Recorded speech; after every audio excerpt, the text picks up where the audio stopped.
है कॉकरोच जनता पार्टी के बारे में बताने के लिए। थोड़ा बताते हैं कॉकरोच जनता पार्टी।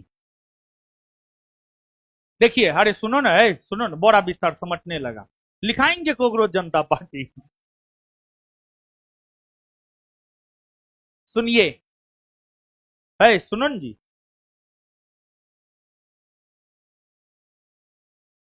देखिए, कॉकरोच जनता पार्टी। देखिए, है क्या, पिछले दिनों भारत के मुख्य न्यायाधीश जस्टिस सूर्यकांत ने यह कहा, उन्होंने एक स्टेटमेंट दिया और उन्होंने अपने स्टेटमेंट में बेरोजगार युवाओं को कॉकरोच कहकर संबोधित किया।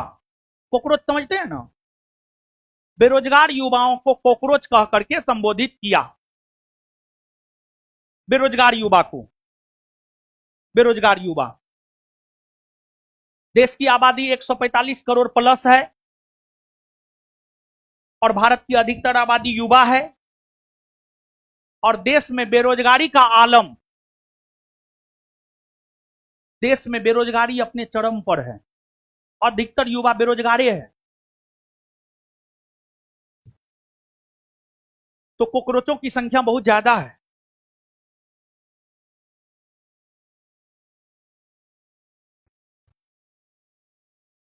देखिए, कहा जाता है देश का भविष्य युवाओं के मजबूत कंधे पर होता है और उस युवा को सीजेआई के द्वारा, चीफ जस्टिस ऑफ इंडिया के द्वारा कॉकरोच कहकर संबोधित किया गया।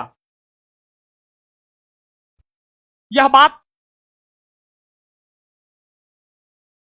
अभिजीत दीपके को रास नहीं आया। अभिजीत दीपके भारत का है, उनका संबंध आम आदमी पार्टी से भी रहा है। 5 वर्ष पहले आम आदमी पार्टी से जुड़ा हुआ था वो। बोस्टन यूनिवर्सिटी से शिक्षा ग्रहण किया है और वर्तमान में वो अमेरिका में रह रहा है। तो फिर अभिजीत दीपके ने 16 मई 2026 को, 16 मई को सोशल मीडिया पर कॉकरोच जनता पार्टी का गठन किया और उसने कॉकरोच जनता पार्टी को एक राजनीतिक पार्टी बताया और कॉकरोच जनता पार्टी जब लॉन्च हुआ, इंस्टाग्राम पर भी उसका आईडी है, ट्विटर यानी एक्स से हटा दिया गया था, बैन कर दिया गया था, बैन कर दिया गया है और उसका फॉलोअर जो है ना, प्रति घंटा लाखों में बढ़ रहा है। मतलब इंस्टाग्राम पर सबसे ज्यादा हमारे देश के प्रधानमंत्री श्री नरेंद्र मोदी जी फॉलो किए जाते हैं। 101 मिलियन लोग इंस्टाग्राम पर मोदी जी को फॉलो करते हैं और हमको लगता है सीजेपी, कॉकरोच जनता पार्टी को अगर आजादी से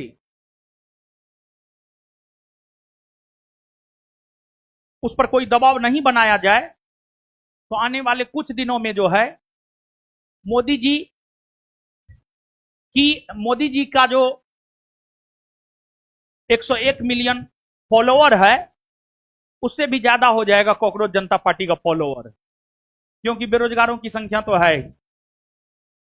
तो अभिजीत दीपके ने जो है कॉकरोच जनता पार्टी बनाया और ये जो है ना, ये अगर हमसे कहिएगा तो ये अपने आप को राजनीतिक पार्टी बता रहा है, लेकिन ये कोई राजनीतिक पार्टी है नहीं। मतलब एक प्रकार से आपको सोशल मीडिया पर बेरोजगारों का एक मुहिम है, आप कह सकते हैं। और इसने टोटल 5 एजेंडा, 5 मुख्य एजेंडा इन्होंने अपनी पार्टी का रखा है। उसमें एक एजेंडा इसका यह है, अगर हमारी सरकार बनती है तो हम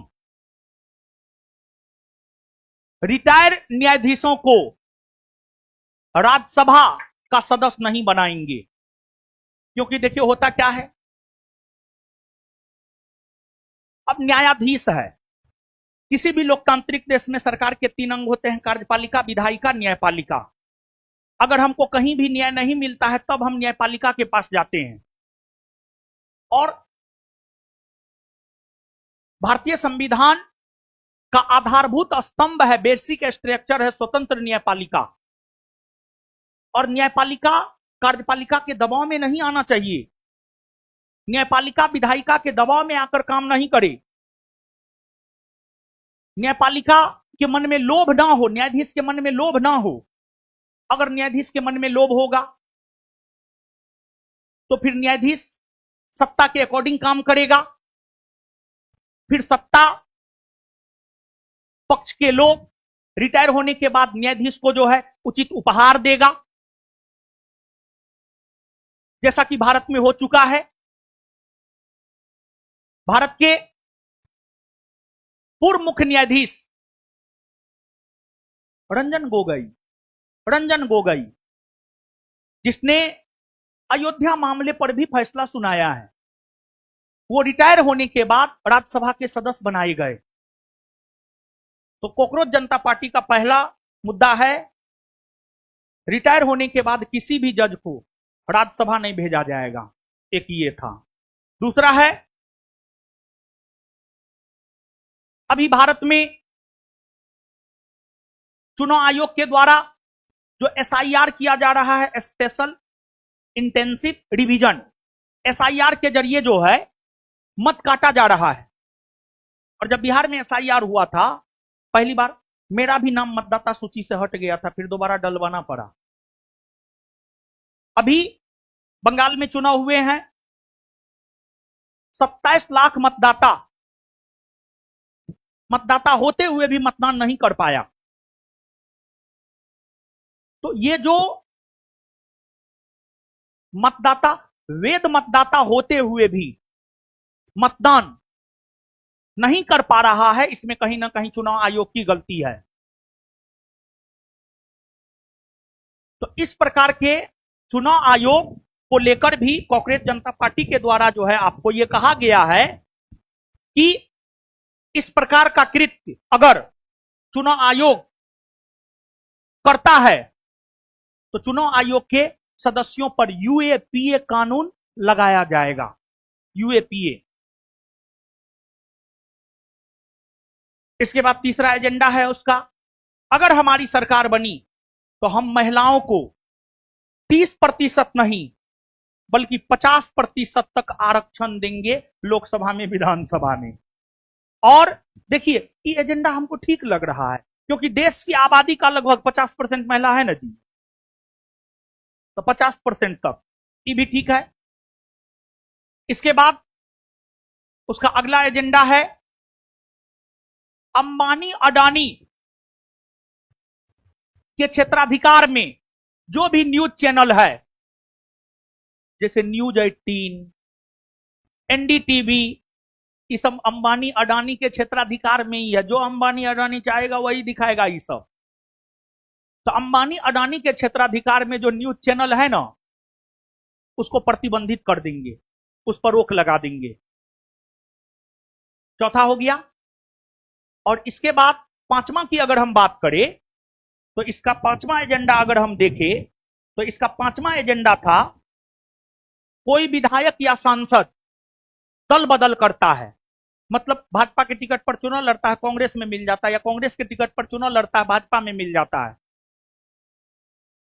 अगर कोई जनप्रतिनिधि दल बदल करता है तो 20 वर्षों तक उसके चुनाव लड़ने पर रोक लगा देंगे।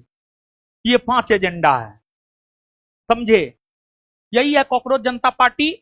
और अगर हम कॉकरोच जनता पार्टी की बात करें, इसका एजेंडा तो बहुत शानदार है, नो डाउट, लेकिन इसका एजेंडा जो है एक प्रकार से देखिएगा तो लोकतंत्र को मजबूत करने वाला एजेंडा है, समानता स्थापित करने वाला एजेंडा है। लेकिन आपको ये एक सोशल मीडिया का मुहिम है, अब देखिए क्या होता है, ये तो आने वाला वक्त बताएगा, लेकिन उसका फॉलोअर जो है बहुत भारी मात्रा में बढ़ रहा है, समझे ना। तो यही है कॉकरोच जनता पार्टी, लिखिए कॉकरोच जनता पार्टी।